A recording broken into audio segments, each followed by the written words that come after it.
Nagulat at namangha kami sa amin nakita. Ang unang tanong sa isipan namin, bakit kulay asul ang laguna ito? Grabe. Paano naging blue to?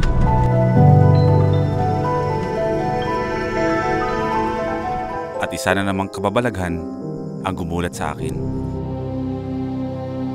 Isang batang lalaki ang nahakip ng ating kamera. Kinilabutan ako.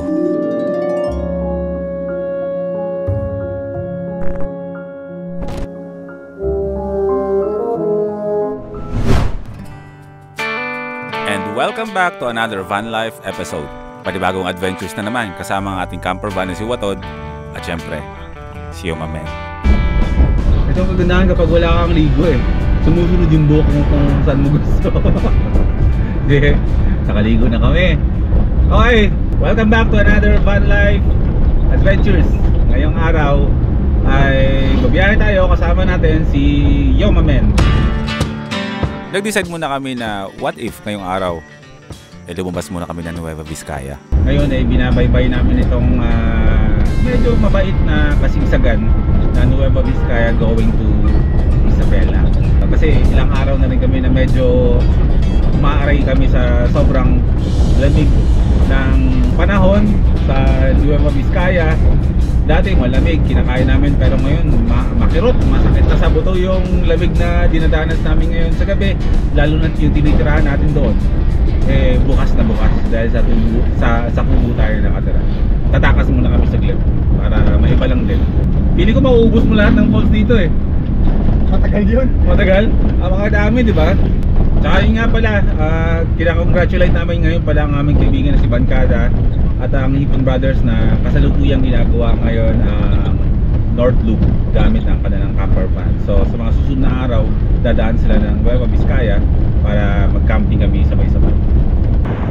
At pagkatapos ng mahigit isang oras ay narating na natin ang Cordon Isabela. Ayan bro, doon nakanan tayo. Lapit lang no? Okay, silipin lang natin yung Blue Lagoon na tinatawag dito sa Isabela. Ang tanging alam ko lang sa Isabela, since nga dati nung tayo ay nasa motovlogging world pa at madalas ang mga loops ko dati, Philippine Loop, North Loop, mga ganyan pinagagawa natin dati, lagi ko siyang dinadaanan. Lagi ako nagpapass through ng Isabela. Sabi ko, ano kayo meron sa Isabela? Umabot ako sa level na ginugoogle ko na, pero ang tanging ko lang na discover is meron silang isla dito na napakaganda. Pero sa kakabrowse din namin ng Google Maps, naglalabasan lahat ng mga pwedeng pasyalan dito. So at least ngayon nabubuksan yung isipan natin na maliban dun sa isla na yun na kilalang isla ng Isabela, meron pa palang ibang mga lugar na pwede nating pasyalan dito sa Isabela.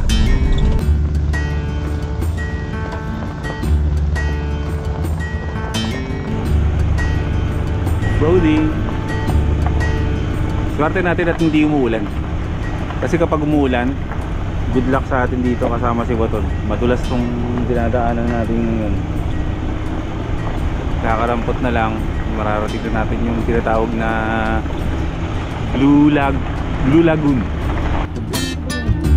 At dahil si Google Maps ay hindi naman talaga naaasahan paminsan-minsan, nagtanong-tanong na lang kami sa mga lokal. Buti marunong mag-Tagalog. Kasi kanina may mga kabatian kami na nakasasalubong na kinakausap tayo, hindi tayo nakakasagot kasi nga hindi natin maintindihan. Pero feeling ko kanina yung nag-giveaway sa atin na isang pamilya nagdadrive ng sasakyan. Ang ibig sabihin nun, mag-ingat kayo kuya, no? Or pwede rin isa pa. Ano? Ang pogi yung mga kuya. Nakasalubong nila tayo tapos napahinto sila sa atin, di ba? Parang mas accurate yung hula mo na yun talagang ibig sabihin ng bati nila sa atin. Kaya papasalamat pa kami. Maraming salamat po. Pogi, gwapo. Tandaan nyo si Yomamen, Pogi, si YP, gwapo. Uy, e-bike lang malakas, nakakaakyat. Lakas ah. Yun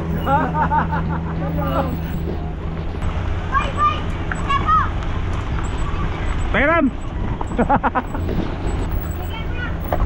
Naubos na yung sticker natin. Oh, fist bump na lang. Tuloy. Yan. Ito bro, mapapalaban tayo dito mamaya bro. Pero sa tingin mo, kaya? Kaya. Kaya no. Swerte lang talaga hindi umuulan. Kako umuulan yan. Oh, good luck sa atin. Napakasarap pumaga itong kaliblib-liban. Iba yung experience, promise. Iba talaga kumpara sa syudad. Gising na, tanghali na. Mula sa semento kalsada, ngayon rough road na. At may mga langilan na kailangan lang tawirin.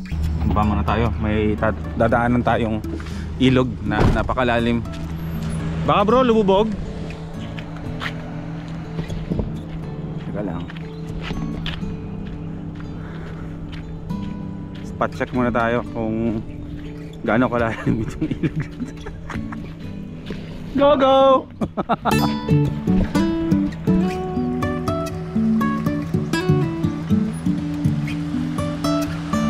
Wow, napakalalim. Grabe naman yan, napakalalim. O dito pa.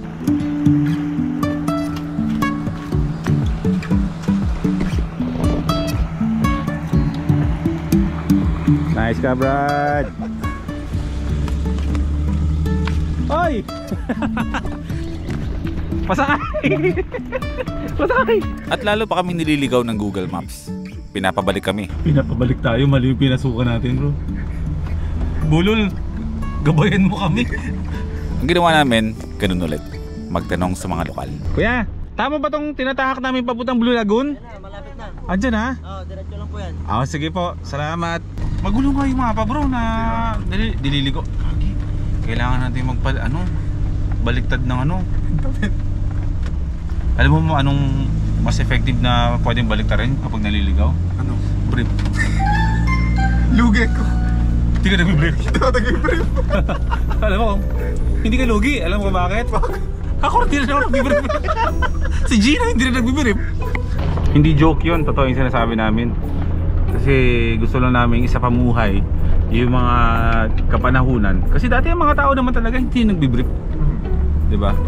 Saka mas magaan sa pakiramdam. Oo. Alam mo hindi nasasakal. Oo. Bakit kasi nasasakal eh? Tsaka alam niyo yung feeling na kada oras alas 6 ng hapon. Ay, gagi!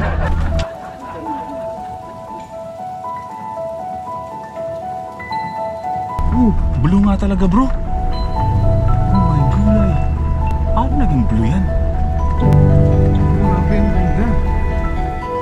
Nagulat at namangha kami sa amin nakita. Ang unang tanong sa isipan namin, bakit kulay asul ang Laguna ito? Grabe.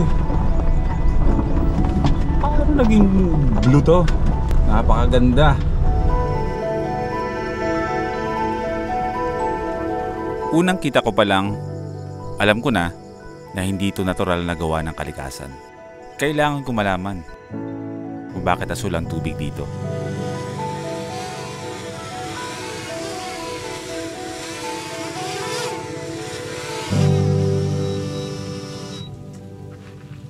Ang ilap ng drone ni Yumamen sa akin. Okay, welcome dito sa Blue Lagoon.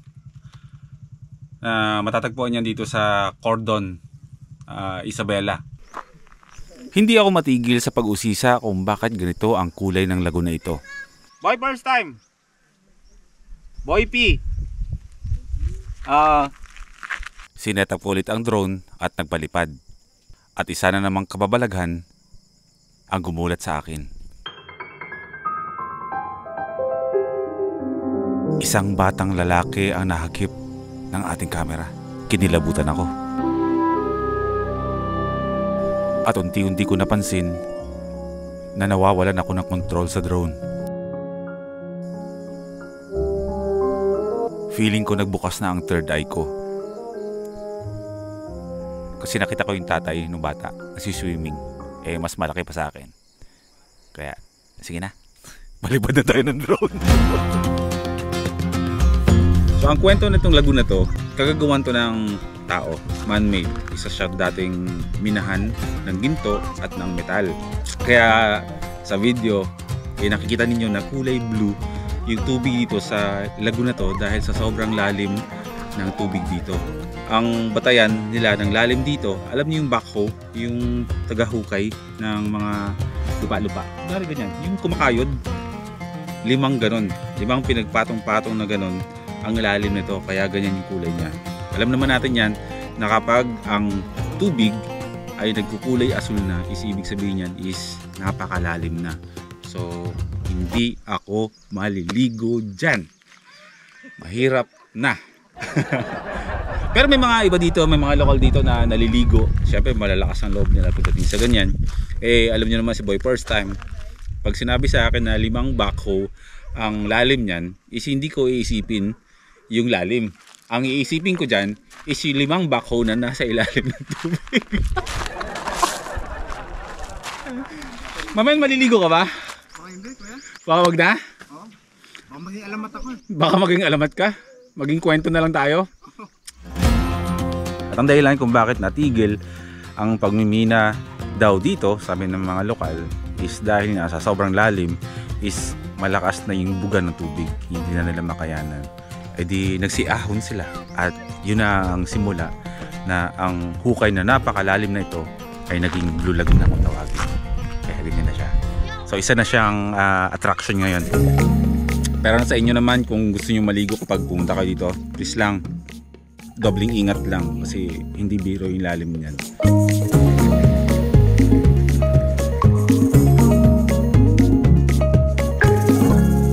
Alam ko ilang beses pa lang nakakain nito bro sa buong buhay ko. Pangalawa to. Ikaw ba? Dati pa.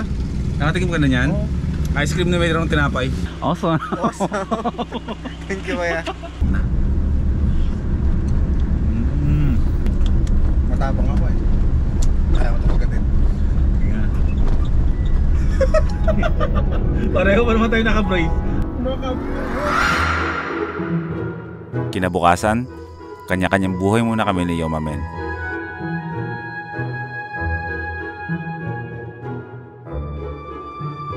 Nakikita nyo ba yung ekta-ektara yung lupa yun na yan? Hindi akin yan. Feeling ko merong kainan at kape doon. Ayun o, dito yung banda o. Ayun o. Ayun, doon siya. Tuwing umuwi ako ng Manila, meron ako palagi natatanaw dito sa malayo. Gusto kong puntahan. Teka lang ha. Malalaman natin yan dito sa mapa eh. Alam ko na, babalik tayo. Yung unang kanto doon kanina sa kaliwa, bago ako lumabas dito sa malawak na kalsada na to, doon yun. Tara, puntahan na natin. Laban na natin to. Pag mali, edi mali.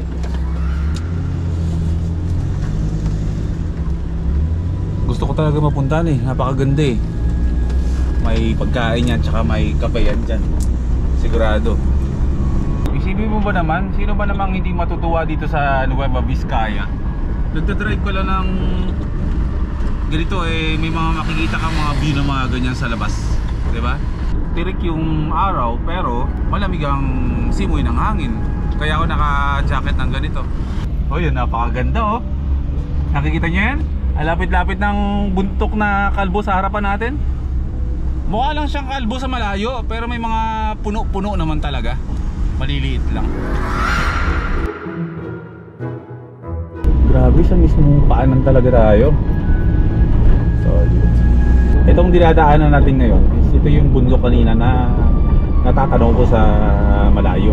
Itong kalsada na ito kanina, ini-imagine ko pa ito kanina nung nasa highway na mayroong kalsada talaga sa tabi nitong bundok na ito na papunta sa tourist spot eh. Napakaganda. Kahit na tirik yung araw, malamig yung hangin, eh may mga kalsadang ganito na kahit na tirik yung araw at maganda yung hangin.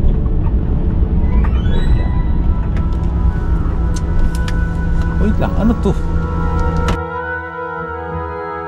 Isa na namang napakatarik na kalsada papunta dun sa lugar na kung saan nakikita ko sa highway.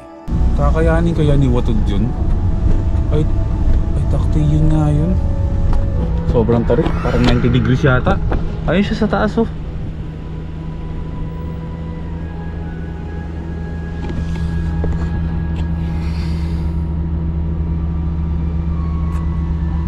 try ko kaya. Pag hindi naman kanaya, aatras naman to eh.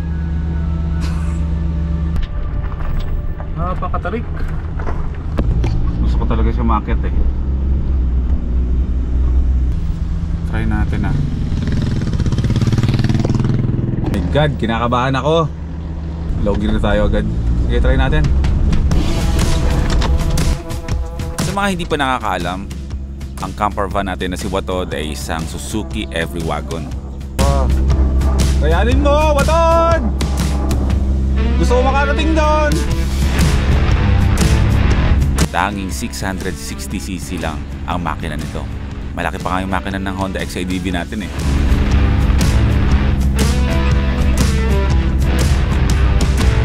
Grabe, ang taas!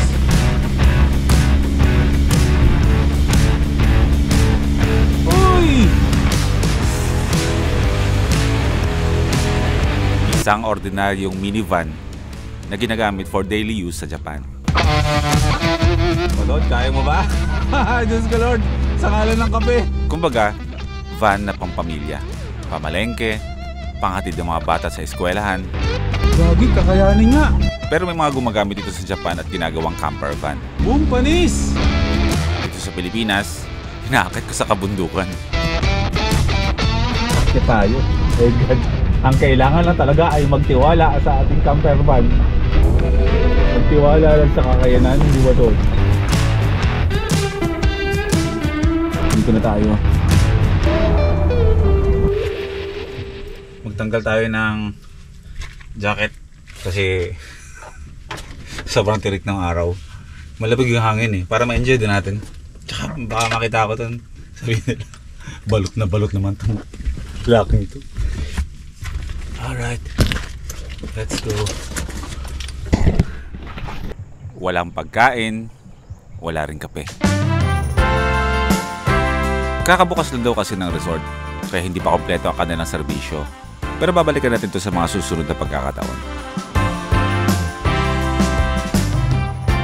Worth it naman yung inakyat natin kasi napakaganda ng view. Hindi nga lang, hindi ako nakakain. Kumbaga, kung pupunta ka doon para mag-swimming kayo ng mga kaibigan mo, ng pamilya mo, is magdadala talaga kayo ng sarili nyong pagkain at inumin. At isa patunayan natin na kaya ni Watod umakyat dito sa ADL Sky Villas. Sobrang tarik, hindi mo tayo nakakain doon, ayos lang. At isa patunayan natin na pwede kong iakyat ng Dupax si Watod.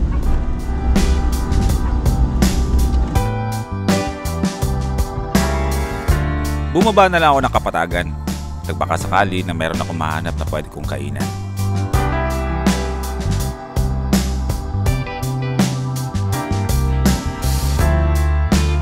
At habang ako ay nagdadrive ay nakuha ang aking atensyon ng mga nagagandahang mga kabundukan na ito.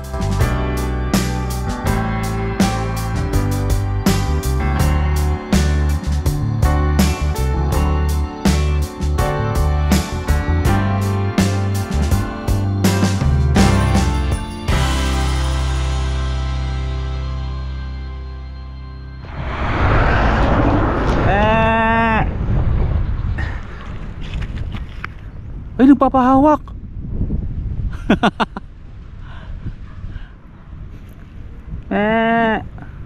Ang bait talaga ng mga kambing. Siguro mapapersona ng grata ako kapag inuwi ko to. Joke lang. May violation na nga tayo sa LTO dito. It's boy first time na persona non grata sa Nueva Vizcaya. Kumangkong ng maliit na kambing. Nakikita nyo dyan sa ating likuran ay mga kabundukan na kung iisipin nyo kalbo. Pero kalbo nga, pero hindi yan kinalbo kasi may mga kabundukan talaga yan na hindi talaga tinutubuan ng mga puno ng kahoy. Kumbaga grass lang din talaga. Ay nako, ubos na sticker ko. Wala na, next time. Sige, ingat. Yan yung mga kabundukan na talagang hindi talaga tinutubuan ng mga punong kahoy. Mga ilan lang. Yan tinatawag na grass mountain. Ngayon brown siya kasi nga siguro hindi masyadong nag-uulan-ulan, nagbo-brown yung mga halaman. Kung titignan nyo, mukha siyang chocolate hills, no? Parang ang sarap ng tayo ng kubo dito. Kahit gumunaw mo ng mundo, buhay pa rin ako. Dito sa Nueva Vizcaya, iba-ibang klaseng lugar ang makikita mo dito. Kaya nauso yung mga the little blah blah of ganito, the little Palawan of ganyan-ganyan, basta, di ba, may mga lugar na ganoon kasi nga marami kang nakikita mga lugar na may resemblance o kahawig sa mga lugar na kilala natin. Dito sa Nueva Vizcaya napakadami. May sinasabi sila dito na parang ito yung Chocolate Hills, pero feeling ko hindi pa ito yun kasi sa pinuntahan namin kahapon pa Isabela, meron talagang ganyan na mga kabundukan na sunod-sunod talaga na mukha talaga siyang Chocolate Hills. So siguro yung tinatawag nilang the Chocolate Hills of Nueva Vizcaya, pero sana wag nang tawagin na the Chocolate Hills of Nueva Vizcaya. Lagyan na lang ng pangalan talaga para hindi na iambing sa ibang lugar ba, kasi syempre lugar natin to. Naks naman, lugar natin to. Kumbaga lugar natin, sige na natin, magiging taga Nueva Vizcaya din naman ako eh. Dito sa lugar ng Nueva Vizcaya, sariling atin yan. Naks, dapat maging proud tayo. Huwag natin iambing sa ibang lugar pa. Kami, hindi naman ka tayo uuwi, mabubuking tayo. Hindi lang mga taga Nueva mababait, pati mga kambing dito. Ano kaya kung pag taga dito na talaga ako, bibili ako ng kambing, no, na pwede nating alagaan. Pero wag to. Anong pangalan mo? Anong pwede kong pangalan sa'yo? Anong pwede nababasa ko dito?